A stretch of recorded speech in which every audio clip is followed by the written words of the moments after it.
ઓમ શ્રી ગણેશાય નમઃ. જય શ્રી કૃષ્ણ મિત્રો. અધ્યાય 5 પાપના ચિહ્નનું વર્ણન. મિત્રો, ભાદરવો માસ ચાલી રહ્યો છે અને આ માસમાં આપણે ગરુડ પુરાણ સાંભળી રહ્યા છીએ. આ માસમાં ગરુડ પુરાણ સાંભળવાનો ખૂબ જ મહિમા છે. આ ગરુડ પુરાણ મૃત્યુ ઉપરાંત જે ક્રિયા થાય છે મનુષ્યના પ્રેતની એ ગરુડજીના પૂછવાથી ભગવાન શ્રી નારાયણ એમના શ્રી મુખેથી મૃત્યુ ઉપરાંતના જે ગૃઢ રહસ્ય છે, કલ્યાણકારી વચનો પ્રગટ કર્યા, તે ગરુડ પુરાણ કહેવાયું. સનાતન હિન્દુ ધર્મમાં મૃત્યુ પછી ગરુડ પુરાણને સાંભળવાનું પ્રાવધાન છે. ગરુડ પુરાણ એક પવિત્ર ગ્રંથ છે જેના અધિષ્ઠાતા દેવતા ભગવાન નારાયણ છે. શ્રી વેદવ્યાસજીએ 18 પુરાણોની રચના કરી છે. એમાંથી આ એક ગરુડ પુરાણ પણ છે. ગરુડ પુરાણ સાંભળવાથી, વાંચવાથી જીવ તો પોતાનું કલ્યાણ કરે જ છે અને જે આપણા પિતૃઓ છે, આત્માઓ છે, પ્રેત છે, તેમને પણ તૃપ્તિ થાય છે, તેમને મોક્ષ મળે છે. એવો આ મહાગ્રંથ છે. મિત્રો, અત્યાર સુધીમાં આપણે ગરુડ પુરાણ 1 થી 4 અધ્યાય સાંભળ્યા ચૂક્યા છીએ અને હવે આજે આપણે સાંભળીશું અધ્યાય 5. આ વિડીયોમાં સાંભળીએ અધ્યાય 5 પાપ ચિહ્નનું વર્ણન અને શ્રાદ્ધનું મહત્વ. જો મિત્રો તમને આ વિડીયો પસંદ આવે તો વિડીયોને લાઈક અને શેર જરૂર કરજો અને આ ચેનલને સબસ્ક્રાઈબ પણ જરૂર કરી દેજો. ઓમ નમો ભગવતે વાસુદેવાય. ઋષિઓના પૂછવા પર દુષ્ટ કર્મોથી મનુષ્ય કેવી રીતે છુટકારો મેળવી શકે છે? સૌનકજી બોલ્યા, હે મુનિ, આ ગરુડ પુરાણ સાંભળીને જ મનુષ્યને કર્તવ્ય બોધ થાય છે. કોઈ પણ શ્રેષ્ઠ ઉદ્દેશ્યની પૂર્તિ માટે હંમેશા સત્પુરુષોનો સંગ કરવો અને અસત્ય પુરુષોનો સંગ ત્યાગ કરવો જોઈએ. જે પોતાનું અને અન્યોનું સાચું હિત કરે છે એને જ બધું સમજવા જોઈએ. જેમાં સારા ગુણ અને વિચાર જોવામાં આવે અને જે ધર્મની ભાવના રાખે છે તે જ સાચું જીવન જીવે છે. જેનું ધન નષ્ટ થઈ જાય છે તે ઘર-બાર ત્યાગીને તીર્થ સેવન માટે ચાલ્યો જાય છે. પણ જે સત્ય અને ધર્મથી ભ્રષ્ટ થઈ જાય છે તે તો રૌરવ નરકમાં જાય છે. જે કોઈને વચન આપીને એનું પાલન નથી કરતા, જે ચુગલીઓ નિંદા કર્યા કરે છે, જુઠ્ઠી સાક્ષી આપે છે, મદપાન કરે છે, તે બધા નરકની ઘોર કષ્ટદાયક વેતરણી નદીમાં નિવાસ કરે છે. કોઈના ઘરમાં અગ્નિ લગાવવાવાળા, ઝેર આપવાવાળા, ખુદ દાન કરીને પછી એનું અપહરણ કરવાવાળા વ્યક્તિ પણ વેતરણીમાં મહાકષ્ટ મેળવે છે. જે કૃપણ છે, નાસ્તિક છે, ક્ષુદ્ર સ્વભાવવાળા છે, હંમેશા ક્રોધ કરતા રહે છે, ખુદ પોતાની જ વાતને પ્રમાણ બતાવવાવાળા અત્યંત અહંકારી છે, કૃતજ્ઞની વિશ્વાસઘાતી છે, તે બધા વેતરણી નદીમાં દીર્ઘકાળ સુધી નરકીય સ્થિતિમાં પડેલા રહે છે. આ સાંભળીને ઋષિઓએ કહ્યું, હે સૂતજી, તમે અમને લોકોને એ બતાવો કે એવા કયા દેવ છે જેમનું ધ્યાન કરવું જોઈએ. આ જગતનું સર્જન, પાલન અને સંહાર કરવાવાળું કોણ છે? પરમ પૂજ્ય એ દેવનું સ્વરૂપ કેવું છે? આ જગતનો સર્ગ કયા પ્રકારથી માનવામાં આવ્યો છે? તે સર્વોપરી વિરાજમાન સર્વેશ્વર કયા વ્રતો દ્વારા પરમ પ્રસન્ન તેમાં સંતુષ્ટ થાય છે અને કયા યોગથી પ્રાપ્ત કરી શકાય છે? સર્વેશ્વરના કયા કયા અવતાર હોય છે અને કયા પ્રકારથી એમની વંશ વગેરેથી ઉત્પત્તિ થયા કરે છે? ચારેય વર્ગો અને ચારેય આશ્રમોના પ્રવર્તક કોણ છે? આના પર સૌનકજીએ વ્યાસજી અને બ્રહ્માનો સંવાદ સાંભળ્યો. વ્યાસે બ્રહ્માજીથી કહ્યું હતું કે એ બ્રહ્મન, પહેલા હરિ ભગવાનને બધાથી મહાન અર્થવાળા ગરુડ પુરાણને દેવોની સાથે શિવજીને કેમ સંભળાવ્યું હતું? ત્યારે બ્રહ્માજીએ વ્યાસજીથી કહ્યું, એક વખત હું સમસ્ત દેવોને સાથે લઈને કૈલાસ પર્વત પર ગયો. ત્યાં પર મેં પરમ પદના ધ્યાનમાં સ્થિત ભગવાન રુદ્રદેવના દર્શન કર્યા હતા. અમે લોકોને એમને નમસ્કાર કરીને એમનાથી પૂછ્યું હતું, હે ભગવાન શંકર, તમે કયા દેવનું ધ્યાન કરી રહ્યા છો?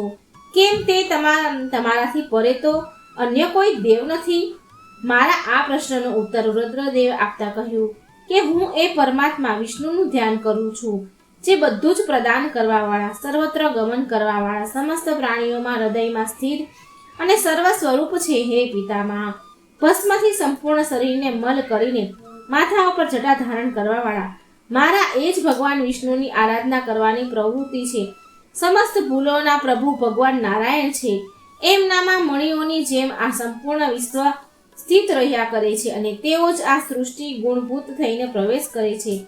તે ઋતુ એકાક્ષર બ્રહ્મ અને સત અથવા અસત્યથી પણ પરે છે, જેની અર્ચના આ બધા યક્ષ, રાક્ષસ અને કિન્નર કર્યા કરે છે.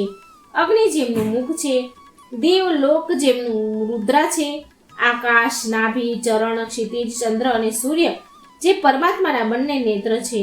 હું એ જ દેવનું સતત ધ્યાન, તેમનું ચિંતન કર્યા કરું છું. એના પછી ભગવાનને યોગના વિષયમાં કહ્યું. શ્રી હરિએ કહ્યું એના અંતર હવે હું પરમ યોગના વિષયમાં બતાવું છું. હે મહેશ, એ યોગને હવે તમે સાંભળો. ભગવાન વિષ્ણુ સંપૂર્ણ પ્રકારના પાપોના વિનાશ કરવાવાળા, બધાના ઈશ્વર અને અનંત અને પદ્મ ભૂમિથી રહિત છે. તેઓ જ વાસુદેવ, જગન્નાથ અને બ્રહ્માત્મા છે. આ જ દેહધારીઓમાં સ્થિત રહીને નિત્ય છે, બધા પ્રકારના દેહોથી પૃથક છે. એમણે બતાવ્યું હતું કે હું દેહના બધા પ્રકારના ધર્મોથી રહિત તેમજ ક્ષર તથા અક્ષરથી વિહિત છું. 6 પ્રકારોમાં સ્થિત રહેવાવાળા દુષ્ટા, સ્ત્રોધા, ધ્રાતા, ઇન્દ્રિયોની પહોંચથી પરે છું. એમના ઘરોમાંથી રહિત થઈને સર્જન કરવાવાળા અને નામ તેમજ ગોત્રોથી રહિત છું. મનમાં સ્થિત રહેવાવાળા મહાદેવ છું, પરંતુ ખુદ મનથી અપરિવર્તિત રહેવાવાળો છું. મનના જે કાંઈ ધર્મ છે એ બધા રહિત છું અને હું વિજ્ઞાન તથા જ્ઞાનનું સ્વરૂપ છું. હું બધું જ બાંધી રાખવાવાળો, બુદ્ધિમાં સ્થિત બધાનો સાક્ષી છું, અર્થાત જોવાવાળો હોવા છતાં ખુદ બુદ્ધિથી રહિત છું. જે લોકો પોતાના મનમાં આવું ધ્યાન કરીને યોગ કરે છે તેઓ પરમ પદને પ્રાપ્ત થાય છે.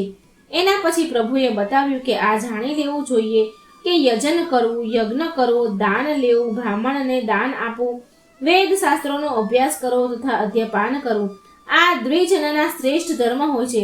દાન આપવું, અભ્યાસ કરવો અને યજ્ઞ ધર્મ કરવો આ ક્ષત્રિય અને વૈશ્યના કર્મ છે. ક્ષત્રિયનું કર્મ દંડ આપવો તથા વૈશ્યનું કર્મ કૃષિ કરવી જ યોગ્ય કહેવાય છે. બ્રાહ્મણ, ક્ષત્રિય અને વૈશ્ય આ દ્વિજાતિઓની સેવા કરવી જ શૂદ્રનો ધર્મ સાધન કર્મ હોય છે અને શૂદ્રોના કર્મ અને ધર્મ યજ્ઞની જીવિકાનું સાધન હોય છે. ભિક્ષાચરણ કરવી, ગુરુની સેવા કરવી અને સ્વાધ્યાય કરવો, સંન્યાસ કર્મ અને અગ્નિ કાર્ય, હવન વગેરે કરવા આ બ્રહ્મચારીના ધર્મ કૃત્ય હોય છે. સમસ્ત આશ્રમોમાં 2 પ્રકાર હોય છે. આગળ આ પ્રકારથી 4 ભેદ હોય છે. બ્રહ્મચારી બ્રહ્મનું આચરણ કરીને નૈષ્ઠિક અને બ્રહ્મ તત્પર હોય છે. બ્રહ્મચારી વિવિધ પૂર્વક ગુરુની પાસે બ્રહ્મચર્ય વિધિથી રહીને વેદોનું અધ્યયન કરે છે અને ફરી સમાવર્તન કરીને ગૃહસ્થ આશ્રમને ગ્રહણ કરે છે. જે બ્રહ્મચારી ગૃહસ્થ આશ્રમમાં પ્રવેશ કરીને મરણ પર્યંત બ્રહ્મ કર્મ, અતિથિઓની સત્કારપૂર્વક સેવા, યજ્ઞો કરવા, દાન આપવા અને બ્રહ્મચર્યનું પાલન કરવું આ ગૃહસ્થનું ધર્મ પાલન છે. ગૃહસ્થથી ઉદાસીન અને સાધક ભેદથી 2 પ્રકાર થયા કરે છે. જે પોતાના કુટુંબના ભરણ પોષણમાં યુક્ત રહ્યા કરે છે તે સાધક ગૃહી થાય છે. દેવ, ઋષિ અને પિતર આ ત્રણેયના ઋણોને દૂર કરીને અર્થાત ચૂકવીને પછી પોતાની પત્ની અને ધન વૈભવનો ત્યાગ કરીને એકાકી વિચરણ કર્યા કરે છે. તે મોક્ષિક ઉદાસીન થાય છે. વનમાં નિવાસ કરવાવાળાનો આ ધર્મ હોય છે. જે ભૂમિમાં શયન કરે, વનમાં ફૂલ અને ફળોનું ભોજન કરે, સ્વાધ્યાય કરે, તપસ્યા કરે અને યથા ન્યાય સંયમી ભાગ કરે. તપસ્યાથી જે અત્યંત નબળો થઈને સતત ધ્યાનમાં જ પરાયણ રહે છે એને વાનપ્રસ્થ આશ્રમવાળા રહેવાવાળા સંન્યાસી જ સમજવા જોઈએ. જે પુરુષ આત્મામાં જ રતિ રખવાવાળો, નિત્ય તૃપ્ત, સમ્યક તથા ચંદન સંપન્ન મહામુનિ હોય છે તે યોગ ભિક્ષુક કહેવામાં આવે છે.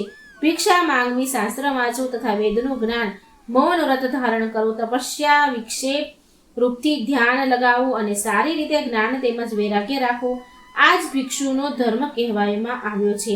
એનું પાલન કરવાથી પરમ પદને મળે છે. સંન્યાસી 3 પ્રકારના હોય છે. કેટલાક તો જ્ઞાન સંન્યાસી હોય છે, અર્થાત જ્ઞાનના બળથી હૃદયમાં બધાનો પૂર્ણ ત્યાગ ભાવ રાખવાવાળા હોય છે. બીજા વેદ સંન્યાસી થયા કરે છે અને ત્રીજા પ્રકારના કર્મ સંન્યાસી હોય છે. યોગ પણ 3 પ્રકારના હોય છે. ભૌતિક યોગી, ક્ષણ યોગી અને ત્રીજા યોગી મૂર્તિ. સન્મતિ અંત્યાશ્રમી હોય છે. પ્રથમ ભાવના હોય છે અને દુષ્કર મોક્ષની ભાવના હોય છે અને ત્રીજમાં અંતિમ પરમેશ્વરી ભાવના થયા કરે છે. ધર્મથી મોક્ષ થયા કરે છે અને અર્થથી કામનાની ઉત્પત્તિ થાય છે. આ રીતથી વૈદિક કર્મ પ્રવૃત્તિપરક અને નિવૃત્તિપરક બે પ્રકારના થાય છે. જે જ્ઞાનપૂર્વક કર્મ થાય છે તે નિવૃત્તિપરક થાય છે, અને જે યુક્તિ તેમજ દેવપરક કર્મ હોય છે એ પ્રવૃત્તિ કર્મ કહેવાય છે. સત્ક્રિયાવાળા બ્રાહ્મણોનું પાલન ન્યાય કહેવામાં આવ્યું છે. સંગ્રામોમાં પલાયન ન કરવાવાળા પ્રાણીઓને ઇન્દ્રનું સ્થાન આપવામાં આવ્યું છે. પોતાના ધર્મનું અનુવર્તન કરવાવાળા વૈશ્યોને મારુત સ્થાન હોય છે. પરિચર્યામાં હંમેશા સંલગ્ન રહેવાવાળા શૂદ્રોને ગાંધર્વ સ્થાન બતાવવામાં આવ્યું છે. એની આગળ હું અન્ય સ્થાનોના વિષયમાં બતાવું છું. સપ્તઋષિઓનું સ્થાન વનમાં રહેવાવાળા યાત્રીઓનું સ્થાન હોય છે, જે યચિત હોય છે, અને ન્યાય કરવાવાળા તથા ઉદ્ધર રહેતા હોય છે તે આનંદ બ્રહ્મ સ્થાન છે, જ્યાંથી ફરી મુનિ પુનરાવર્તિત થયા નથી કરતા. યોગીઓમાં વ્યોમ સંજ્ઞાયુક્ત પરમાક્ષર અમૃત સ્થાન હોય છે, તે આનંદમય તથા પરમ સ્થાન છે, જ્યાંથી ફરી માનવતાનું કોઈ પણ રૂપમાં પુનરાવર્તન આ સંસારમાં નથી થતું. 8 અંગોના વિશેષ જ્ઞાનથી મુક્તિ થયા કરે છે, અને હું સંક્ષેપમાં બતાવું છું એ સાંભળો. અહીંયા અહિંસા વગેરે 5 યમ હોય છે. પ્રાણીઓની કાયી એટલે કે શારીરિક, વાચિક તેમજ માનસિક હિંસાનું ન કરવું અહિંસા કહેવામાં આવે છે. ભૂતોનું હિત કરવાવાળા ભાવ સત્ય હોય છે. બીજાનું વસ્તુને ગ્રહણ કરવી અસ્તેય છે. મૈથુન ન કરવું બ્રહ્મચર્ય હોય છે. સમસ્ત વસ્તુઓને પરિગ્રહ ન કરવો જ ત્યાગ છે. સત્ય વગેરે 5 નિયમ હોય છે. બ્રાહ્મ અને અભ્યંતરના ભેદ 2 પ્રકારથી હોય છે. વિચાર, સત્ય તેમજ સંતોષ છે. તપસ્યા ઇન્દ્રિયોની નિગ્રહ છે. સ્વાધ્યાયમાં મંત્રનો જાપ છે. પ્રાણાયામમાં હરિનું ભજન છે. પગમાં વગેરે આસન છે. વાયુ પર વિજય પ્રાપ્ત કરી લેવા જ પ્રાણાયામ હોય છે. મંત્રના ધ્યાનથી જે સંપન્ન થાય છે તે પરમ કહેવાય છે. આ પ્રકારથી તે 2 તેમજ 3 પ્રકારના હોય છે.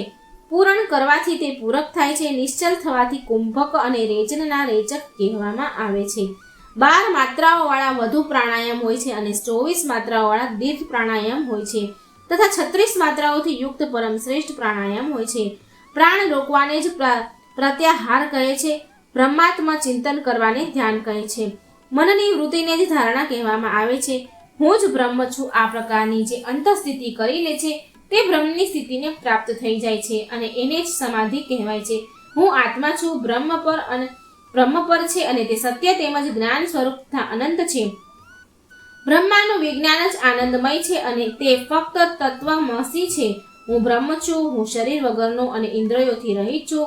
હું મન, બુદ્ધિ, અહંકાર વગેરેથી શૂન્ય છું, અને જાગૃત, સુષુપ્તિ વગેરેથી યુક્ત એનું જ જ્યોતિ સ્વરૂપ છું. હું શુદ્ધ બુદ્ધિ યુક્ત સત્ય તેમજ આનંદ રૂપને પ્રાપ્ત સાધનોના ચરમ છું, અને આ રૂપમાં હું આત્મા સ્વરૂપ અદ્વિતીય છું. આ જે આદિત્ય પુરુષ છે તે જ હું અખંડિત છું. આ પ્રકારથી સ્વયંને ધ્યાન કરવાવાળા બ્રાહ્મણ આ 4 સંસાર મહાબંધનથી વિમુક્ત થઈ જાય છે. એના પછી 14 મનુઓના વિષયમાં પૂછવા પર હરિએ કહ્યું, હવે અમે 14 મનુઓના વિષયમાં બતાવીએ છીએ, અને એમના સુખ વગેરે બતાવીએ છીએ. પહેલા સ્વયંભૂ મનુ થયા હતા, તથા અગ્નિ ધાદી એમના પુત્ર થયા હતા. મરીચ, અત્રિ, અંગીરા, પુલસ્ય, પુલહ ઋતુ અને મહાન તેજવાળા વશિષ્ઠ આ 7 ઋષિ વૃંદ બતાવવામાં આવ્યા છે. જ્યાખ્ય, અભિતાખ્ય, શુક્ર તથા યામ અને દ્રાશગણ આ બધાને સોમપાઈ કહેવાય છે. આમાં શત્રુઓ વિષ્ભુક, વામ, ઇન્દ્રેવ, વામન, દેવેન્દ્ર, વાષ્કલી થયા હતા. તે દૈત્ય ભગવાન વિષ્ણુ દ્વારા ચક્રથી માર્યા ગયા હતા. એના અંતર સ્ત્રોરીચ મનુ થયા હતા. સ્ત્રોચિત્સ એમના પુત્ર મંડલેશ્વર, ચૈત્રક, ભીનત, વિદ્યુત, રવિ, વૃદ્ધગૃણ અને મહાન બળ તેમજ પરાક્રમ વાળા હતા. ઉર્જ, સ્તબ્ધ, પ્રાણ, ઋષભ, નિચલ, દંગ, ભોલી અને અર્વવીર આ 7 ઋષિ બતાવવામાં આવ્યા છે. 12 તુષિત કહેવામાં આવ્યા છે, અને પારાવત બતાવવામાં આવ્યા છે. આ રીતિથી આ ગણના પૂરી થાય છે. દેવોના ઇન્દ્ર વિપસિત હતો, અને એનો શત્રુ પુરુ કુત્સર હતો. ભગવાન મધુસૂદને હાથીના રૂપે એને માર્યો હતો. ઔતમ મનુના પુત્ર ઓજ, પરશુ, વિનત, સુકૃત, સુમિત્ર, શુવલ, સૂચિ, દેવ, દેવાવૃત તથા મહોત્સા, મુખ, રુદ્ર હતા. એ મન્વંતરમાં રથોજા, ઉદ્ધવબાહુ, શરણ, અંચ, મુનિ, શુલ્પા અને ચક્ર આ સપ્તઋષિ બતાવવામાં આવ્યા છે. વશવર્તી, સ્વાધામાન, શિવ, સત્ય અને પ્રદાર્ન આ 5 દેવગણ બતાવવામાં આવ્યા છે. તે બધા 12 હતા. એક શાંતિ નામે ઇન્દ્ર હતા અને એના શુક્ર પ્રલંબ નામાધારી દાનવ હતા. તે દાનવને મત્સ્યનું સ્વરૂપ ધારણ કરવા વાળા હરિ વિષ્ણુએ નષ્ટ કર્યા હતા. વામસ નામના મનુના પુત્ર જાનુર્જય, નિર્ણય, નવ ખ્યાતિ, નૃપ, દ્રવ્યભૃત, વિનિક્ષિપ, હવકંધિક, પ્રસ્થતલા, કૃતબંધુ, કત હતા અને જ્યોતાધ્યાય, દૃષ્ટ, કાવ્ય, ચૈત્ર, શ્વેતાગ્રી, હેમક આ 7 મુનિ બતાવવામાં આવ્યા છે. સુરાગા અને સ્વધિક હરિત હતા તથા દેવતાઓના 4-5 વંશક ગુણ હતા. એમનું સ્થાન પ્રમુખ હતું. એમનો ઇન્દ્ર, શિવ અને એમનો શત્રુ ભીમરથ કહેવામાં આવ્યો છે.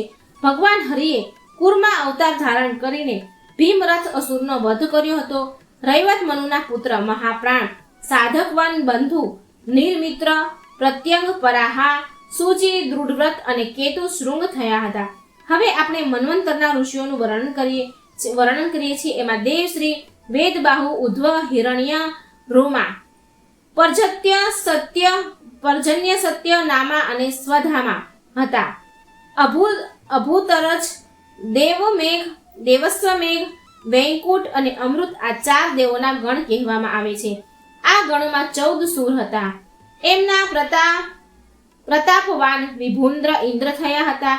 એમનો શત્રુ શાંતાશુર થયો હતો અને આ દૈત્યને હંસપ્રુધારી ભગવાન વિષ્ણુએ નષ્ટ કર્યો હતો. હવે અમે ચાક્ષુક મન્વંતરના વિષયમાં બતાવીએ છીએ. ચાક્ષુક મનુમાં પુત્ર ઉરુ, પુરુ મહાબલ, શત્રુધમ તપસ્વી, સત્યાબાહુ કૃતિ, અગ્નિ વિષ્ણુ, અતિરાત્ર, સુદ્યુમન તથા નય થયા હતા.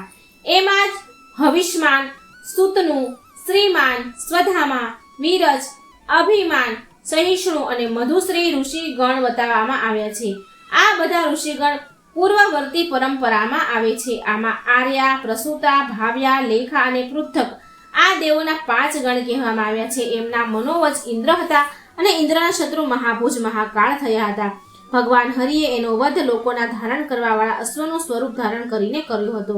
હવે વૈવત્સ મન્વંતરને બતાવવામાં આવે છે. વૈવત્સ મનુના પુત્ર સૌ વિષ્ણુ પારાયણ થયા હતા. એમના નામ આ છે: ઈશ્વાકુ, નાભાખ્ય, વિશિષ્ટ સર્જાતિ, હવિષ્યંત, પાશુનભ, નેદિષ્ઠ, કુરુપ, પ્રદ્યુમન, અત્રિ, વશિષ્ઠ, ભગવાન જામદગ્નિ, પરશુરામ, કશ્યપ, ગૌતમ, ભારદ્વાજ અને વિશ્વામિત્ર તે મન્વંતરના 7 ઋષિ છે.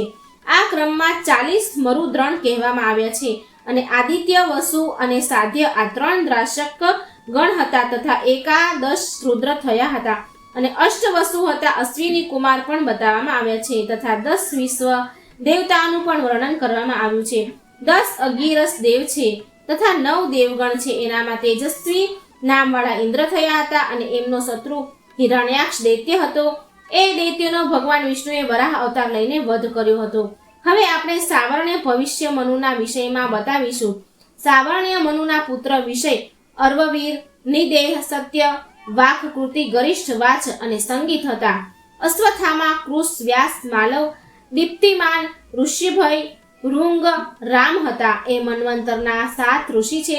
સુતપા, અમૃતાભા અને મુખ્યા આ એ દેવોના ગણ છે જે પોતાની શક્તિમાં પૂરા છે. આમનો ઇન્દ્ર વિરોચનો પુત્ર બલિ થયો, જેણે ભૂમિના 3 પગની યાચના કરવાવાળા વામન રૂપધારી વિષ્ણુને બધું જ આપીને ઋણ ઇન્દ્રપ્રદનો ત્યાગ કરી સિદ્ધિને એણે પ્રાપ્ત કરી હતી. હવે આના અંતર વારુણી, દક્ષ, શાર્વિણ 9માના પુત્રોને સાંભળો. આ બધા દૃષ્ટિકેતુ, દીપ્તકેતુ, પંચહસ્ત, નિરાકૃત, પૃથુશ્રવા, વૃહન્યુ, રુચિક, વૃહતો, ગુણ, મેઘાતિથિ, ધૃતિ, સંબલ અને વાસુ હતા. એમની સાથે જ્યોતિષમાન, હવ્ય, વિભુ અને ઈશ્વર આ ઋષિગણ થયા હતા. એમાં મરીચ, ગર્ભ અને સ્વરધર્મા આ 3 મુખ્ય હતા. આમાં દેવોના શત્રુ કાલક સંજ્ઞાવાળો છે. એનું હનન કરવાવાળા પદ્મનાથ થયા છે. દસમ મનુ પુત્રના નામ છે સુક્ષેત્ર, ઉત્મૌજા, ભરિષ્ણ્ય, વીર્યવાન, સતાનિક, નિર્મિત્ર, વૃષસેન, જયદ્રથ, ભૂરિદ્યુમન અને સુરવચા. આમનો ઇન્દ્ર શાંતિ નામધારી હતો. અયો મૂર્તિ, હવિષ્માન, સુકુત, અવ્યય, નાભગા, અપ્રિતમ અને સૌરભ આ મન્વંતરના ઋષિગણ હતા. હવે હું 11મા મનુના પુત્રને બતાવું છું. સર્વત્ર સુશર્મા, દેદ્રાની, પુરુ, ગુરુક્ષત્ર, વર્ણ, ઈઢસુ, આદ્રક, હવિષ્યમાન, હવિષ્ય, વરુણ, વિશ્વ, બિસ્તર, વિષ્ણુ અને અગ્રિતેજા આ 7 ઋષિ છે. વિહંગમ, કામગમ, નિર્માણ, રુચિ અને એકૈક રુચિ એમના ગણ છે. ઋષિ ઇન્દ્ર છે. દશગ્રીવ એના શત્રુ છે. આ રીતે આમની વિશાળ પરંપરા છે. હવે દક્ષ પુત્ર મનુના 12મા પુત્રનો શ્રવણ કરો. એમના નામ છે દેવવાન, ઉપદેવ, દેવ શ્રેષ્ઠ, બિઠુરથ, મિત્રાવાહ, મિત્રદેવ, મિત્રબિંદુ, વીર્યવાન, મિત્રવાહ, પ્રવાહ આ બધા દક્ષ પુત્ર મનુના પુત્ર છે. તપસ્વી, સુપ્તા, તપોભૂર્તિ, તપોરીત, તપી, ધ્રુત અને અન્ય આ તપોધનના 7 ઋષિ છે. સ્વધર્મા, સુતપા, અહરિદ, રોહિત તથા સુરારી આ ગણ છે અને પ્રત્યેકની પાસે દક્ષ ગણ છે. ઋતધામા ભદ્ર ઇન્દ્ર છે અને એમની પાસે શત્રુ તારક નામવાળો દૈત્ય છે. શંકર હરિ ભગવાનને કાર્તિકેય થઈને એનું હનન કર્યું હતું. હવે 13મા રોચે મનુના પુત્રને જાણી લો. હું એમને અહીંયા બતાવું છું. એમના નામ ચિત્રસેન, વિચિત્ર, તપોધર્મ, રત, ધૃતિ, સુનેત્ર, ક્ષેત્ર વૃત્તિ છે. ધર્મપદ, દ્રઢ, ધૃતિમાન, અવ્યવ, નિર્ષા, રૂપ, નિરુસુત્સક, નિર્માણ અને ત્વદર્શી આ 7 ઋષિ બતાવવામાં આવ્યા છે. સ્વરોમાણ, સ્વર્ણમાણ, સ્વકર્મ દેવગણ છે. એમને 33 વિભેદ છે જે કે ત્યાં પર દેવોના ગણ હોય છે. એમના આરાધ્ય દેવપતિ ઇન્દ્ર છે. એ ઇન્દ્રના શત્રુ ઇષ્ટિમ નામનો દાનવ છે. આ દાનવનું અમે માધવ મયુરનું સ્વરૂપ ધારણ કરીને હનન કરીશું. ચતુર્દશ મનુના પુત્રના નામ હતા એ ઉર, ગંભીર, ધૃષ્ટ, તપસ્વી, ગ્રાહ, અભિમાન, પ્રવીર, જિષ્ણુ, સ્કંદન, તેજસ્વી, દુર્લભ, અગ્રિદ, અગ્રિબાહુ તથા માગધ, સૂચિ, મુક્ત અને શુક્ર, તપોરવિ અને શ્રુત આ 14મા મનુના 7 ઋષિ છે. ચાક્ષુષ, કર્મનિષ્ઠ, પવિત્ર, ભ્રાંતિ અને બાચા આ 5 દેવોના ગણ છે જે કે સ્થાપક બતાવવામાં આવ્યા છે. એ દેવતાઓના ઇન્દ્રનું નામ સૂચિ છે. એનો શત્રુ મહાદૈત્ય છે જેના હનન કરવાવાળા ખુદ ભગવાન હરિ એક જ દેવ છે. તે જ 4 રૂપથી વિદ્યમાન છે. વ્યાસના રૂપવાળા વિષ્ણુએ ફરી સમસ્ત પુરાણોની રચના કરી છે. 18 પુરાણ, 4 વેદ એ વેદોના 6 અંગ, શાસ્ત્ર, મીમાંસા, ન્યાય શાસ્ત્રોના વિસ્તાર, પુરાણ, ધર્મશાસ્ત્ર, આયુર્વેદ, અર્થશાસ્ત્ર, ધનુર્વેદ, ગાંધર્વેદ આ બધી 18 વિદ્યાઓમાં કહેવામાં આવે છે. ગરુડજીએ પૂછ્યું કે હવે મને તમે પોતાના ધ્યાનનું મહત્વ બતાવો. શ્રી હરિએ કહ્યું હવે હું હરિના ધ્યાન રૂપને તમને બતાવું છું. જે ધ્યાન આ માયા તંત્રનું વિચ્છેદન કરવા વાળું છે. હે ખગ, હે હરિનું ધ્યાન મૂર્ત ધ્યાન તેમજ અમૃત ધ્યાન આ ભેદોથી 2 પ્રકારનું હોય છે. ભાવ રૂપથી સ્મરણ કરવું અમૃત ધ્યાન હોય છે. તે તો મેં તમને પહેલા બતાવી દીધું. જ્યારે હું ભગવાન હરિ અર્થાત ખુદના મૂર્ત ધ્યાનને બતાવું છું એમનું શ્રવણ કરું. કરોડો સૂર્યની સમાન પ્રકાશવાળા વિષ્ણુ અને હરિ ભ્રાજિષ્ણુ હોય છે. કુંદના ફૂલ અને ગાયના દૂધની સમાન ધવલ વર્ણવાળા હરિનું ધ્યાન મુક્તિની ઈચ્છા કરવા વાળાઓને કરવું જોઈએ. હરિનું સ્વરૂપ વિશાળ તેમજ પરમ સૌમ્ય સંગથી સમવિત છે. ભગવાન હરિ સહસ્ત્રો સૂર્યના તુલ્ય જ્વાળાઓની માળાઓથી ઉગ્ર રૂપવાળા ચક્રને ધારણ કરે છે. હરિનું સ્વરૂપ પરમ શાંત છે. એમનું દર્શન રૂપ પરમ શુભ છે અને ગદા હાથોમાં ધારણ કરેલા છે. રત્નોની આભાથી અતીત જાજરવલ્યમાન મહાન કિંમતી કિરીટથી સુશોભિત છે. વનમાળા ધારી શુભ્ર સમાન અશોનથી યુક્ત અને સુવર્ણથી ભૂષણોના શોભિત શ્રી હરિ જ રહે છે. પદ્માસન પર વિરાજમાન પરમ સુંદર વસ્ત્રોને ધારણ કરીને શુદ્ધ દેહવાળા અને સુંદર કાનોવાળા શ્રી હરિનું જ સ્વરૂપ છે.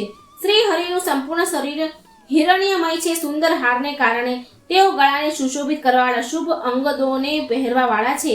અણિમા, મહિમા વગેરે ગુણોથી યુક્ત તથા સૃષ્ટિના સહાર કરવાવાળા છે. ભગવાનનું મૂર્તિ સ્વરૂપ મહામુનિઓ દ્વારા ધ્યાન કરવા યોગ્ય છે. તેઓ અસુરો દ્વારા પણ ધ્યાન કરવા યોગ્ય છે અને દેવો દ્વારા પણ ધ્યેય છે. શ્રી હરિનું મૂર્ત સ્વરૂપ સંતાપોના નાશ કરવાવાળું છે. તેઓ શરણાગતની રક્ષા કરવાવાળા, સુખ કરવાવાળા, સૌમ્ય સ્વરૂપથી યુક્ત અને મહાન ઈશ્વર છે.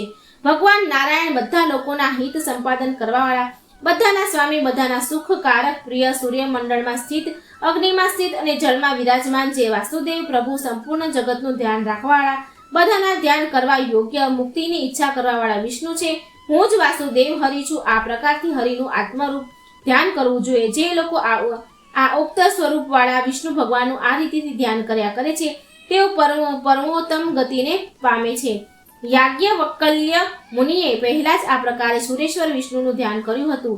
તેથી ધર્મોના ઉપદેશ કરીને પરમપદને પ્રાપ્ત થયા હતા. જે શંકર જે મારા આ બનાવેલા ભગવાન વિષ્ણુનું ધ્યાન પઠન કર્યા કરે છે તે પણ પરમોત્તમ ગતિને પ્રાપ્ત કરી લે છે. એના ઉપરાંત શ્રી સુતજી કહ્યું છે કે જે ધ્રુવ અર્થાત પરમ નિશ્ચિત પદાર્થોના વિષયોમાં ત્યાગ કરીને અધ્રુવોનું સેવન કરે છે એ પુરુષના ત્યાગ કરી દેવાથી દ્રોણ પણ નષ્ટ થઈ જાય છે અને જે અધ્રુવ છે તે તો ખુદ જ નષ્ટ બહુધા થાય છે. બોલવામાં અંગથી કે શક્તિથી હીન પુરુષોને વિદ્યા એ જ પ્રકારની હોય છે જે એ કોઈ કાયર પુરુષોના હાથમાં આપવામાં આવેલું શસ્ત્ર બેકાર થાય છે. જે રીતે જોવા યોગ્ય સ્ત્રી પણ કોઈ નેત્રાધીન તૃષ્ટિ નથી કરતી. ભોજનથી યોગ્ય પદાર્થોનું હોવું છે. ભોજ્ય પદાર્થના ભોજન કરવાથી શક્તિનું રહેવું અર્થાત ખાવા તથા પાચનની શક્તિને મેળવી, રમણની સાથે રતિક્રિયા કરવાની શક્તિ, શ્રેષ્ઠ વારાંગાનું મેળવવું, વૈભવનું મેળવવું અને દાન કરવાની શક્તિનું હૃદય વિદ્યમાન રહેવું, આ 6 વાતોને આ સંસારમાં પ્રાપ્ત કરવી અર્થાત આ બધી વાતો ઘણી તપસ્યાથી જ પ્રાપ્ત થયા કરે છે. વેદોના ફળ અગ્નિહોત્ર થાય છે. શુભનું ફળ શીલ વૃત્તિનું થાય છે. દારાનું ફળ એ જ હોય છે કે તે રતિ ક્રીડામાં પુત્ર સમૃદ્ધ કરે અને ધનનું ફળ હોય છે કે દાન આપે અને એનો પૂર્ણ ઉપયોગ કરે. પ્રાજ્ઞ પુરુષને જોઈએ કે એવી કન્યાથી સાથે વિવાહ સંબંધ કરે જે કોઈ સારા કુળમાં ઉત્પન્ન થઈ હોય, ભલે તે વિશેષ રૂપ લાવણ્યથી હીન પણ હોય. એ અર્થથી પણ શુભ લાભ છે. જેની સંગતિ અનર્થમાં થાય છે. કોઈ શક્તિ છે કે સર્પની શિખાથી ઉત્પન્ન મણીને ગ્રહણ કરે. દુષ્ટ કુળથી પણ ગુણોનું ગ્રહણ કરી લેવું જોઈએ અને બાળકના મુખેથી નીકળે સુભાષિતને પ્રાપ્ત કરી લે. અપવિત્ર સ્થાનમાં પણ પડેલા સુવર્ણને લઈ લે તથા સ્ત્રી રત્નને દુષ્કળથી પણ ગ્રહણ કરી લેવું જોઈએ. મનુષ્યને જોઈએ કે તે કુળને ભક્તમાં નિયોજન કરે, પુત્રને વિદ્યામાં નિયોજિત કરે, શત્રુને વ્યસનમાં નિયોજિત કરે અને ઈષ્ટને ધર્મમાં નિયોજિત કરે. નોકરો અને આભરણોને યોગ્ય રૂપમાં અર્થાત સમુચિત સ્થાનોમાં જ પ્રયુક્ત કરવા જોઈએ. પુષ્પોના સ્તવક ગુચ્છની જેમ મનસ્વની 2 ગતિ થયા કરે છે. કાં તો સમસ્ત લોકોના મસ્તક પર આ રહે છે અથવા શૌર્યથી પતિત થઈને જીવનમાં જ પતિત થઈ જાય છે. કાનના ભૂષણથી સંગ્રહ કરવા યોગ્ય મણી જો પગમાં બાંધી દેવામાં આવે તો તે શું મણી ત્યાં શોભા નથી આપ્યા કરતું? પ્રત્યુત ત્યાં તો એના યોજત્ય કરવાવાળા જ બુરાઈ થાય છે. મસ્તક પર ધારણ કરવાવાળા આભૂષણ પગમાં ધારણ કરવાવાળા શોભા નથી આપતું. ચૂડામણીની જો કોઈ પગમાં ધારણ કરે તો એનાથી એની શોભામાં ફરક નથી પડતો, પરંતુ ધારણ કરવાવાળાની મૂર્ખતા પ્રગટ કરે છે. બીજાનો અપકાર કરવામાં ક્યારેય ચિંતન ન કરવું જોઈએ. ધનના પ્રયોગ કરવાના કાર્ય, વિદ્યાના આગમન કર્યા, આહાર અને વ્યવહારમાં મનુષ્યને હંમેશા લજ્જાને ત્યાગી દેવા વાળું રહેવું જોઈએ. જે સ્થાન પર ધન સંપન્ન પુરુષ, ક્ષત્રિય રાજા, નદી પર જ્યાં વેદ ન હોય ત્યાં ક્યારેય ન રહેવું જોઈએ. લોક યાત્રા, ભય, લજ્જા, દક્ષિણા અને દાનશીલતા આ 5 જ્યાં પર વિદ્યમાન ન હોય ત્યાં પર તો એક દિવસ પણ રહેવું ન જોઈએ. સમયનો જ્ઞાતા, જ્યોતિષ, ક્ષત્રિય રાજા, નદી અને સાધુ આ 5 જે સ્થાન પર ન હોય ત્યાં રહેવું ન જોઈએ. હે સોનક, બધી વાતો બધા પુરુષ નથી જાણ્યા કરતા, કેમ કે તે સર્વજ્ઞ કોઈ નથી. એ પણ સત્ય છે કે બધી મૂર્ખ નથી હોતા. જેમ તે ઉત્તમ, મધ્યમ અને નીચનું જ્ઞાન થાય છે અર્થાત વિવેક બુદ્ધિથી યોગ્ય અને અયોગ્યનો નિર્ણય કરી શકે છે તે જ વિદ્વાન હોય છે. રાજાને સર્વદા ગુણવાનનો જ આદર કરવો યોગ્ય છે. સત અસત્યની વિવેક બુદ્ધિ રાખવાવાળા પંડિતમાં બધા ગુણ થયા કરે છે અને મૂર્ખમાં ફક્ત દોષ જ રહે છે. મનુષ્ય નિરંતર સત્ય પુરુષોથી સાથે સંગતિત કરે છે અને સત્ય પુરુષોની સાથે ઉઠક બેઠક રાખે. સત્પુરુષો સાથે વિવાદ અને મૈત્રી પણ કરવી જોઈએ. સત્પુરુષોની સાથે વિવાદ અને મૈત્રી પણ કરવી જોઈએ. પંડિત, વૃદ્ધ, વિનતજન, ધર્મના જાણકાર અને સત્યવાદી પુરુષોની સાથે બંધનમાં સ્થિત થઈને પણ અવ્યવસ્થિત રહે અને ખલોની સાથે કોઈ પણ રાજ્યમાં ક્યારેય ન રહેવું જોઈએ. કેમ કે ખલ સંગનું પરિણામ હંમેશા ખરાબ જ હોય છે. આ કારણથી સમસ્ત વિશેષ રૂપથી કરીને પણ મનુષ્ય અર્થોથી યુક્ત થયા કરે છે. આ કારણથી સમસ્ત કાર્યોને વિશેષ રૂપ જ કરવું જોઈએ. મનુષ્યને જોઈએ કે રાષ્ટ્ર નથી કરોના સ્વરૂપમાં આ પ્રકારની ધનનો સંચય કરે છે એના સ્વરૂપને કોઈ દોષ ન લાગે અને તે જેમને તેમ સુંદર કુસુમની જેમ સુખી સુશોભિત બનેલું રહે. ગૌતિક શરથી આ રીતે દોહન રાજાને કરવું જોઈએ. ઝાડ પર મધુની ઝાડ અને શુક્લ પક્ષમાં ચંદ્રમા તથા રાજાનું દ્રવ્ય થોડું થોડું કરીને જ વધારી શકો છો.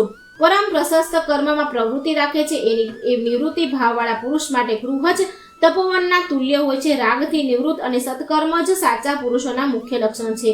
સત્યથી ધર્મની રક્ષા કરવામાં આવે છે અને યોગથી વિદ્યાની સુરક્ષા થાય છે. ભાગ્યનો નાશ થવાથી જ સંપદાઓનો ક્ષય થયા કરે છે. ઉપભોગ કરવાથી ક્યારેય પણ સંપત્તિનો નાશ નથી થતો.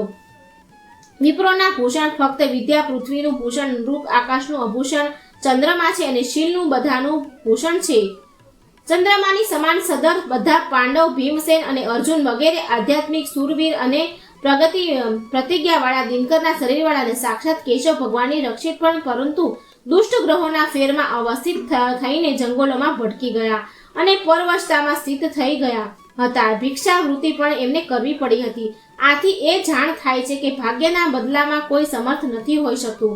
આ કર્મોની રેખા વિધિના વશમાં સારાને પણ ભ્રમત કર્યા કરે છે. ભાગ્ય સર્વોપરી અને સૌથી પ્રબળ હોય છે. એની આગળ કોઈને પણ વશ નથી ચાલતો. આ પરમ સિદ્ધાંત છે.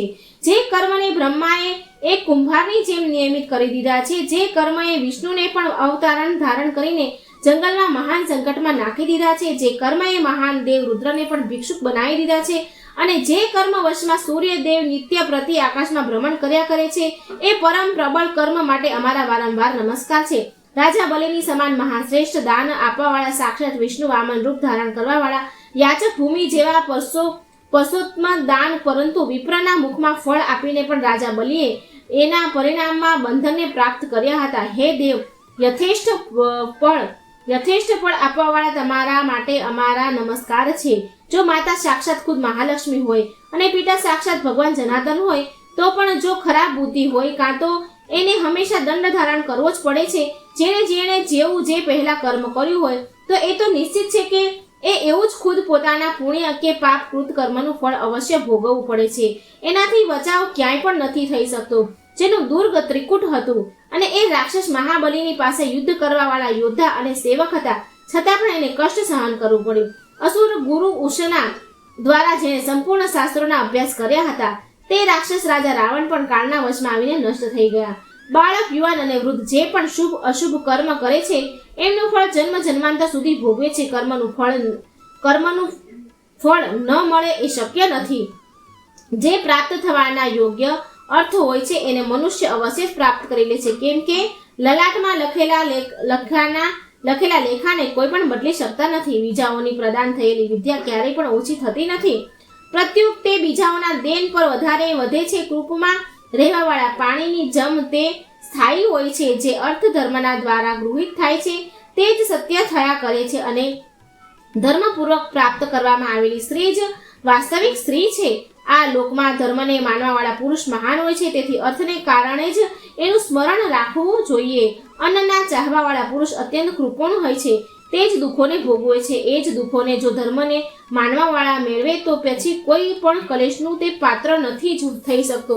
પરંતુ તે ધ્યાન રાખવું જોઈએ કે પ્રયત્ન કરવા પર પણ મંત્ર, બળ, વીર્ય, પ્રજ્ઞા અને પૌરુષથી મનુષ્યના અલભ્ય પદાર્થોને પ્રાપ્ત થઈ નથી કર્યા કરતા. આથી આ અપ્રાપ્તિના વિષયમાં થોડું પણ દુઃખ ન માનવું જોઈએ. જેની મેં ક્યારેય યાચના નથી કરી અને મેં પ્રાપ્ત કરી લીધું હતું. આ મારો માકલેલો તો ફરીથી મારાથી ચાલ્યો ગયો. જ્યાંથી તે આવ્યો હતો ત્યાં જ પાછ ચાલ્યો ગયો. અર્થાત જે પ્રદાતાએ મને આપ્યો હતો એણે જ એ પથુનું લઈ લીધો. તે એના માટે દુઃખ માનવીને કોઈ જરૂર જ ન હોવી જોઈએ. એક જ વૃક્ષ પર રાત્રિના સમયમાં અહીં તહીંથી અનેક પક્ષીઓ સમાગમ જાયા કરે છે. પ્રાતઃકાળ થવા પર તેઓ બધા જ એક સાથે રહ્યા હતા. વિભિન્ન દિશામાં ઉડીને ચાલ્યા ગયા કરે છે. તો એના માટે કંઈ પણ પરિવેદન ન કરવી જોઈએ. તાત્પર્ય એ છે કે આ સંસારિક સંયોગ પિતા, પુત્ર અને ભાઈ, ભત્રીજા વગેરેનું પણ એવું જ છે. કોઈ એક જ સ્વાર્થના સંપાદનમાં કરવા માટે પ્રયાણ કરવાવાળા બધા જ જે કરી રહ્યા છે એમાં કોઈ કરી રહ્યા છે, એમનામાં કોઈ જલ્દીથી ચાલીને આગળ નીકળી ગયા છે, તો એમાં શું દુઃખની વાત છે?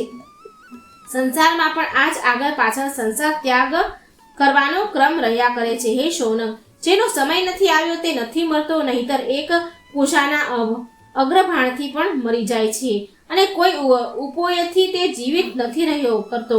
મૃત્યુનો એક નિયત સમય હોય છે, બાકી બધું તો ફક્ત નિમિત્ત માત્ર જ હોય છે. જે પ્રાપ્ત કરવા વાળા હોય છે એ જ માનવ પ્રાપ્ત કર્યા કરે છે. જે એના પ્રાપ્ત થવા યોગ્ય ભાગ્યમાં બંધાયેલ છે એ જ પદાર્થ માનવ પ્રાપ્ત કરે છે. દુઃખ અને સુખ પણ એ જ પ્રકારથી થયા કરે છે, ભાગ્ય અનુસાર જ પ્રાપ્તિ થયા કરે છે.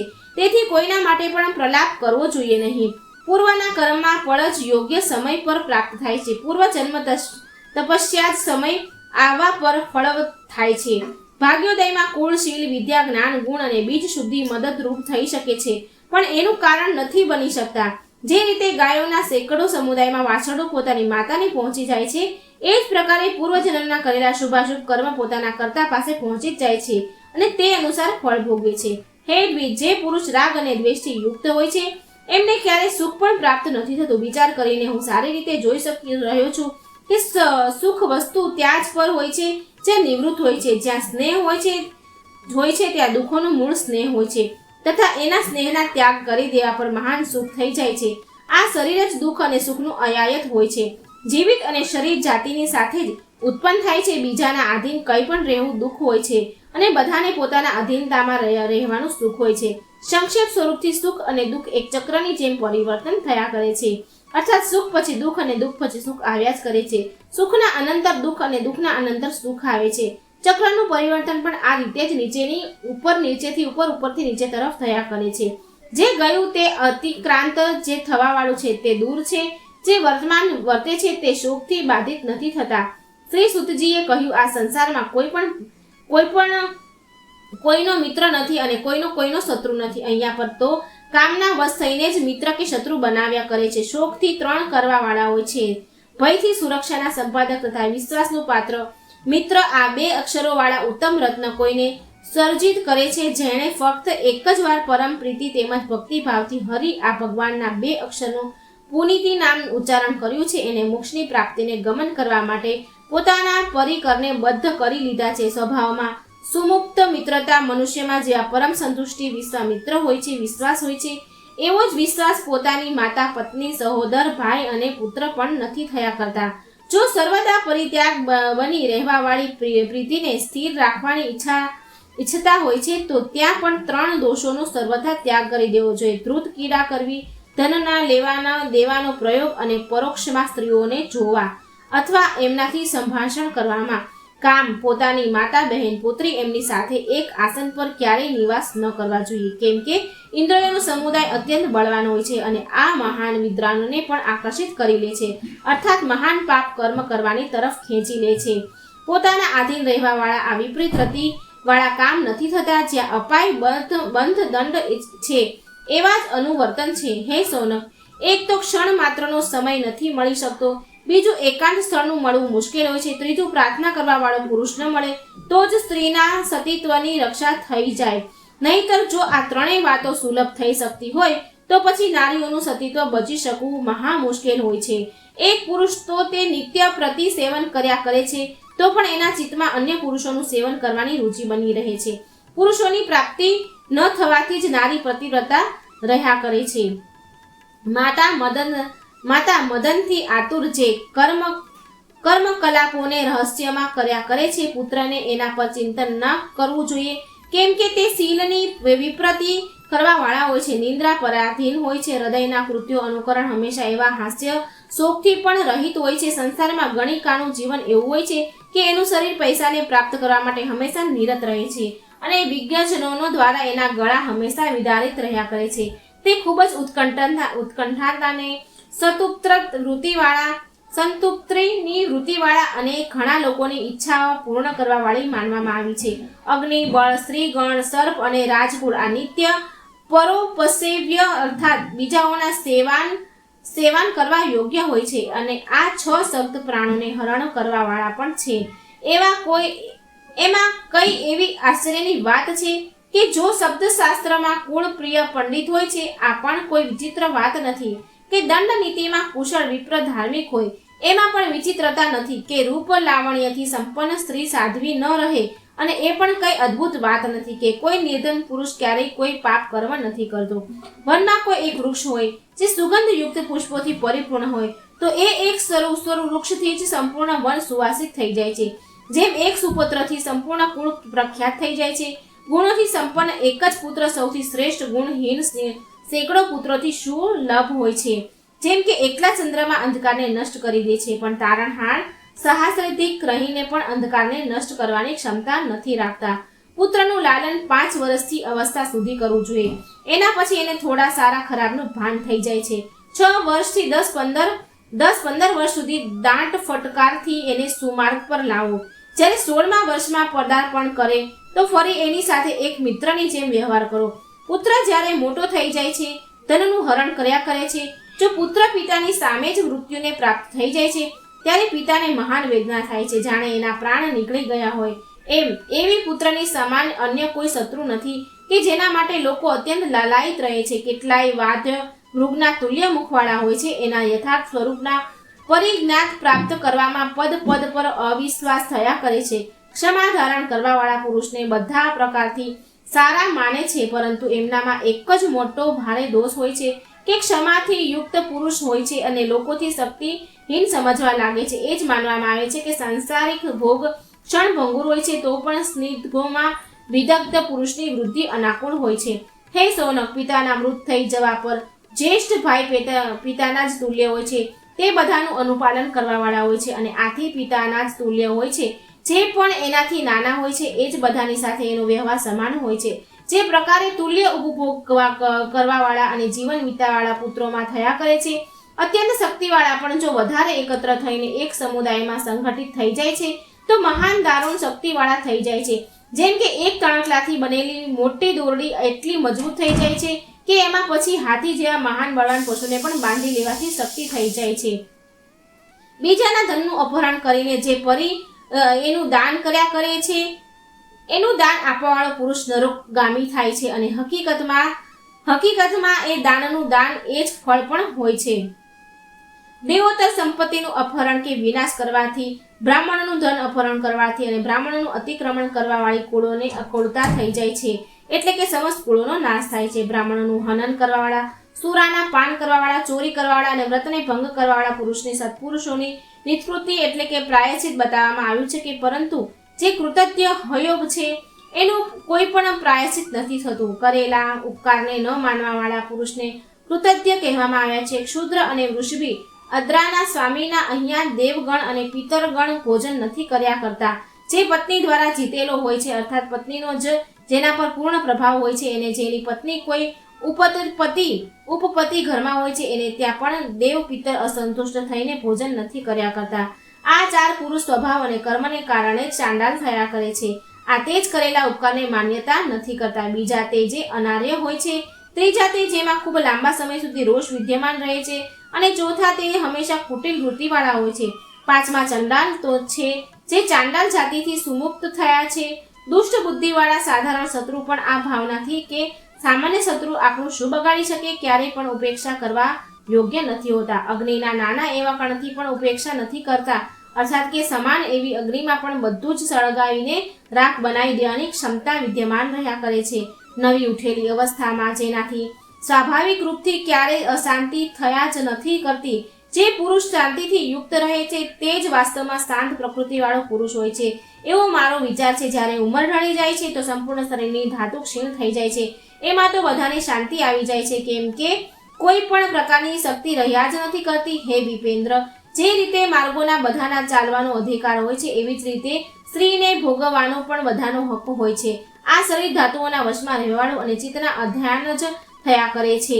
જ્યારે ચિત્ત જ નષ્ટ થઈ જાય છે તો સંપૂર્ણ ધાતુઓના પણ નાશ પામે છે. આ ચિત્તને હંમેશા રક્ષા કરવી જોઈએ. જ્યારે ચિત્ત સ્વસ્થ રહે છે તો ધાતુઓ પણ શરીરમાં ઉત્પન્ન થઈને સબળ તેમજ સમર્થ થાય છે. સુતજીએ કહ્યું, દુષ્ટ સ્વભાવની પત્ની અને કુત્સિક મિત્ર તથા ખરાબ રાજા તેમજ કુપુત્ર, ખરાબ કન્યા અને ખરાબ દેશને દૂરથી જ ત્યાગી દેવા જોઈએ. હવે વર્તમાન કળિયુગનો પ્રભાવ બતાવે છે. આ યુગ એવો છે કે એમાં ધર્મ તો એવો ચાલ્યો ગયો છે કે ક્યાંય પણ નામ નજરે જ નથી પડતું. તપ પણ આ સમયમાં નષ્ટ થઈ ગયું છે, એટલે કે તપસ્યા કોને કહે એ પણ કોઈને નથી જ ખબર. સત્ય તો નામ માત્રને પણ કળિયુગમાં ક્યાંય છે. સત્ય તો નામ માત્ર કળિયુગમાં નથી. સત્યતા કોઈ વસ્તુ છે, એની સત્તા તેમજ મહત્તાને કોઈ નથી જાણતું, નથી સમજતું. સમસ્ત ભૂમિનો ભોગ એવો છે કે એમાં જેવી ઉપજ હોવી જોઈએ એ ક્યાંય પણ નથી હોતી. મનુષ્ય બહુધા બધા કપટોનો વ્યવહાર રાખવાવાળો છે. જે બ્રાહ્મણ લોકને તે ખૂબ જ વધારે બતના થઈ ગયા છે, અર્થાત ચંચળતાથી પૂર્ણ છે. કળિયુગમાં મનુષ્ય સ્ત્રીઓના વશમાં રહ્યા કરે છે. સ્ત્રીઓ વધારે ચંચળ છે. નીચ જાતિના મનુષ્યની ઉત્તરશીલ થઈ ગયા છે. તેઓ મનુષ્ય પરમ ધન્ય તેમજ ભાગ્યશાળી છે, જે પોતાની જીવન લાલી સમાપ્ત કરીને મરી ગયા છે. આ કળિયુગના સમયમાં એ મૃત્યુને પ્રાપ્ત થવાવાળા દેશના ટુકડાઓમાં વહેંચાઈ જવાવાળી ભંગતાને જોઈ રહે છે અને ના કુળોનો ક્ષયને જ જુએ છે.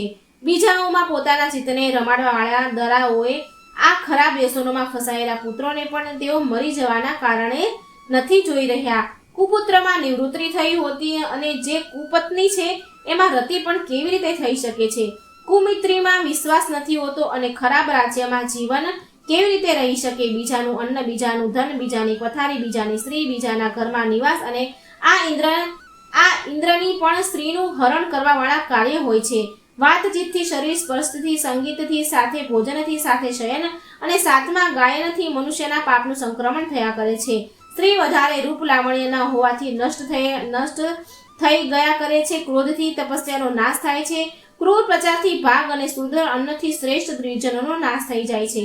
એક જ આસન પર સ્થિત રહેવાથી, એક જ પથારી પર સુવાથી, એક સાથે બેસીને ભોજન કરવા, પતિના સહચાર્ય થવાથી અર્થાત મળી જવાથી, અધકચરા ઘડાના બીજા ઘટમાં જળ નાખવાથી જેમ એકબીજામાં પાપનું સંક્રમણ થયા કરે છે, લાડ પ્રેમ કરવામાં ઘણા દોષ ઉત્પન્ન થઈ ગયા કરે છે અને તાળવાથી વધારે ગુણ થયા કરે છે. આથી પોતાના શિષ્ય અને પુત્રને સર્વદા તાળવા જ જોઈએ. ફક્ત પ્રેમ ન કરવો જોઈએ. દેહધારીઓ માટે વધારે ચાલવું વાર્ધક્ય છે. પર્વતો માટે જળ જ જરા છે, અર્થાત એમની ક્ષીણતા પહોંચવાવાળા હોય છે. નારીઓની સાથે સંભોગ ન કરવો જ એમની વૃદ્ધતાના વધારવાવાળી જરા છે અને વસ્ત્રને આતપમાં રાખવા જરા છે. જે અધમ શ્રેણીમાં માનવ હોય છે તેઓ હંમેશા કલહ જ ઈચ્છા કરે છે. મધ્ય શ્રેણીના પુરુષ સંધિની ઈચ્છા કર્યા કરે છે તથા ઉત્તમ કોટીના મનુષ્ય માનના ઈચ્છુક હોય છે, કેમ કે મહાન પુરુષોનું એકમાત્ર ધન માન જ થયા કરે છે. માન જ અર્થનું મૂળ છે, કેમ કે મહાન માનની પ્રાપ્તિ માટે અર્થની ઈચ્છા જ થયા કરે છે. જો માન છે તો પછી એના હોવા પર અર્થાત શું પ્રયોજન છે? જેના માનનું દર્દ જ સ્પષ્ટ થઈ ગયું છે એને ધન અને આયુમાં પણ શું લાભ છે? અધર્મ પુરુષ જ ધનની ઈચ્છા કર્યા કરે છે. જે મધ્ય શ્રેણીના લોકો છે તેઓ ધન અને માન બંને જ અભિલાષા રાખ્યા કરે છે. ધનહીન પુરુષ પણ જે સારા કુળમાં ઉત્પન્ન થાય છે ક્યાંય પણ નીચ કર્મોને આરંભ નથી કર્યા કરતા, અર્થાત ધનની પ્રાપ્તિ માટે ખરાબ કામ કર્યા નથી કરતા. વનમાં સિંહનો ક્યારેય કોઈને અભિષેક નથી કર્યો, એટલે કે કોઈએ વનમાં રાજ્યનો રાજ નથી બનાવ્યો, પરંતુ પોતાના પુરુષને કારણે જ વનમાં જીવનનો રાજા બની ગયો છે. પ્રમાદશીલ વેશ્ય એટલે કે વેપાર વ્યવસાય કરવાવાળા, માન રાખવાવાળા, ભવ્ય એટલે સેવા વૃત્તિ કરવાવાળા માનવ, વિશાલ વિલાસશીલ ભિક્ષુ અને વગર ધનવાળા કામી તથા અપ્રિય બોલવાવાળી વિરંગના, આ લોકો પોતાના કર્મોમાં ક્યારેય સફળતા નથી મેળવી શકતા. દાનશીલ પુરુષનું દરિદ્ર હોવું, અર્થ સંપન્ન પુરુષનું કૃપણ થવું, પુત્ર આજ્ઞાકારી ન હોવું, દુષ્ટ પુરુષની સેવા કરવી અને બીજાના અપકાર કરવામાં મૃત્યુ થઈ જવું, આ 5 દુષ્ચરિત્ર થયા કરે છે. પોતાની પત્નીથી વિરહ થઈ જવું, પોતાના જનો દ્વારા અથવા પોતાના જનોના માધ્યમમાં અપમાન થવું, ઋણ બાકીનું બની રહેવું, ખરાબ પુરુષની સેવા કરવી, આને દારિદ્ર્ય હોવાને કારણે મિત્રોથી વિમુખ થઈ જવું, આ 5 કાર્ય એવા છે જે વગર જ અગ્નિમાં ખૂબ જ તીવ્ર જલન આપ્યા કરે છે. આમ તો મનુષ્યએ સહસ્ત્રો પ્રકારની ચિંતાઓ, ખાડાના ધારમાં દ્વારા અપમાનનું હોવું, પત્નીનું ભૂખ્યું રહેવું, પત્નીને પોતાના વિષયમાં વિરક્ત રહેવું અને સહજ અપરાધોનું હોવું, પુત્ર વંશગત હોવો, અર્થોપાર્જન કરવાવાળી વિદ્યાની પોતાની પાસે રહેવું, રોગોનું ન થવું, સજ્જન પુરુષોની સંગતિ રહેવી, પત્નીનો પ્રેમ અને પોતાના વશમાં રહેવું, આ પાંચ ઇન્દ્રિયોને કારણે મરે છે. હરિણ શ્રવેન્દ્રિય અધીન થઈને વાઘ સાંભળવામાં આવે ખોવાઈ જાય છે, વાદ્ય સંભાળવામાં આવે ખોવાઈ જાય છે કે શિકારી એને મારી નાખે છે. માતંગ મંદોદંતથી, પતંગ દીપકની જ્વાળા પર પ્રેમ કરવાથી, ભૃંગ પુષ્પરાજના આસ્વાદનથી અને મીન ગંધાક્ષણના મૃત્યુના ગ્રાસ થાય છે. એ બધામાં એક ઇન્દ્રિયનું જ આકર્ષણ મોતના મોહમાં નાખી દીધા કરે છે. તો જે માનવી પોતાની બધી ઇન્દ્રિયોને અર્થાત પાંચેય આધીન થાય છે તે કેમ નથી મરણ યોગ્ય હશે? જેમ જેમ મનુષ્ય કલ્યાણથી પોતાને વધુ કર્યા કરે છે જેમ મનુષ્ય કલ્યાણથી પોતાને વૃદ્ધિ કર્યા કરે છે તેમ જ બધી જગ્યાએ લોકનો પરમ પ્રિય થઈને સંબંધ કર્યા કરે છે. આ જગતી તલમાં મનુષ્ય લોભ, પ્રમાદ અને વિશ્વાસ આ ત્રણેયમાં નાશને પ્રાપ્ત થાય છે. આથી લોભ ન કરવો જોઈએ, પ્રમાદ ન કરવી જોઈએ, એકનો વિશ્વાસ પણ અને દરેકનો વિશ્વાસ પણ ક્યારેય ન કરવો જોઈએ. ભયથી ત્યાં સુધી ડરવું જોઈએ જ્યાં સુધી તે ભય આપણાથી દૂર રહે અને આવતો નથી. જ્યારે ભય નજીક આવી જાય છે અને તીવ્ર રૂપ ધારણ કરી લે છે તો પછી એકદમ નિડર થઈને એની સમક્ષ સ્થિત થઈને એની પ્રતિક્રિયા કરવી જોઈએ. ઋણનું બાકી રહી જવું, રોગોના કેટલાક અંશ બચી જવા અને અગ્નિના કેટલાક પણ થોડો એવો ભાગ રહી જવો, પછી વારંવાર વધીને ઉગ્ર રૂપ ધારણ કરી લીધા કરે છે. આથી આ ત્રણેય વસ્તુઓને બિલકુલ સમાપ્ત જ કરી રહેવું જોઈએ. જેવો પણ વ્યવહાર ખરાબ સારો કરે છે એનો જવાબ પણ એવા જ વ્યવહારથી આપવો જોઈએ. જો કોઈ હિંસાપૂર્ણ વ્યવહાર કરે છે તો એની સાથે પ્રતિહિંસા જ કરે છે. જે સમક્ષમાં તો પરમ પ્રિય ભાષણવાળા કરવાવાળા હોય એને પાછળ કાર્યને નષ્ટ કરી દેવાવાળા રહ્યા કરતા હોય આવા માયાથી પરિપૂર્ણ શત્રુની જેમ મિત્રનો ત્યાગ જ કરી દે. દુર્જન પુરુષના સંગથી સજ્જન પુરુષ પણ વિનષ્ટ થઈ ગયા કરે છે. જે રીતે સ્વચ્છ જળને પણ કીચડથી મેલું કરી દેવામાં આવે છે એવી જ રીતે સાધુ પ્રવૃત્તિ પણ દુષ્ટ પ્રવૃત્તિથી મળીને ખરાબ થઈ જાય છે. જેનું ધન બીજો માટે હોય છે તે પણ સારી રીતે ભોગ કરવાનું સુખ પ્રાપ્ત કરે છે. જે દ્વિજનોના ઉપભોગથી બાકી રહે છે તે જ ભોગોની વસ્તુ થયા કરે છે. બુદ્ધિમાન એ જ પુરુષ છે જે ક્રાયે પાપ કર્મ નથી કરતો. પ્રશંસા હકીકતમાં એ જ છે જે પીઠ પાછળ કરવામાં આવે છે અને ધર્મ એ જ છે જે કોઈ દંભ વગર કે દેખાવા વગર કરવામાં આવે છે. વૃદ્ધ પણ એમને ન કહેવા જોઈએ જે ન્યાય સંગત ધર્મની વાતો નથી કહેતા. ધર્મ એ જ હોય છે જેમાં સત્યતા વિદ્યમાન અને સત્ય એ જ છે જે છળ કપટથી અનુવૃદ્ધ ન થાય. મનુષ્યમાં બ્રાહ્મણ સર્વશ્રેષ્ઠ માનવામાં આવે છે. તેજોમાં સર્વાધિક સૂર્યદેવ છે. શરીરના સંપૂર્ણ અંગોમાં માથું સર્વોત્તમ અંગ હોય છે અને વ્રતોમાં સત્યનું વ્રત જ સૌથી ઉત્તમ વ્રત છે. મંગળ કાર્ય એ જ છે જેમાં માનવનું મન પ્રસન્નતાનો અનુભવ કર્યા કરે છે. જીવન એ જ સાર્થક તેમજ સફળ થાય છે જેમાં બીજાઓની સેવાનું કાર્ય કરવામાં આવે. કમાણી એ જ છે જેનો ઉપભોગ પોતાના મનુષ્યો દ્વારા કરવામાં આવે. એ જ ગર્જના કરવી એ જ સફળ છે જે સંગ્રામમાં શત્રુઓની સમક્ષ કરવામાં આવે છે. સ્ત્રી એ જ સુખ પ્રદાન કરવાવાળી છે જે ક્યારે અભિમાન કરતી નથી. સાચું સુખ એ મનુષ્ય હોય છે જેને તૃષ્ણા નથી હોતી. મિત્ર એ જ હોય છે જેમાં પૂર્ણ વિશ્વાસ કરવામાં આવે છે અને હકીકતમાં પ્રસન્ન પુરુષ એ જ હોય છે જેનાથી પોતાની ઇન્દ્રિયોને જીતી રાખ્યા કરે છે. જેમાં સૌહાર્દ વિલુપ્ત થઈ જાય છે અર્થાત સૌહાર્દ જ ભવ જ નથી રહ્યા કરતો ત્યાં સ્નેહ અને આદર પણ છૂટી જાય છે. પ્રશંસા યોગ્ય એ જ છે જેની સ્તુતિ આત્મા દ્વારા કરવામાં આવે છે. આ પ્રકારે સદાચાર અને ધર્મના અને રૂપક માનવ જીવનની શિક્ષા માટે થાય છે અને અપનાવીને મનુષ્ય પોતાના જીવનને સંતુલન પ્રાપ્ત કરી શકે છે અને જીવન સફળ થઈ શકે છે. મિત્રો, આ હતો ગરુડ પુરાણનો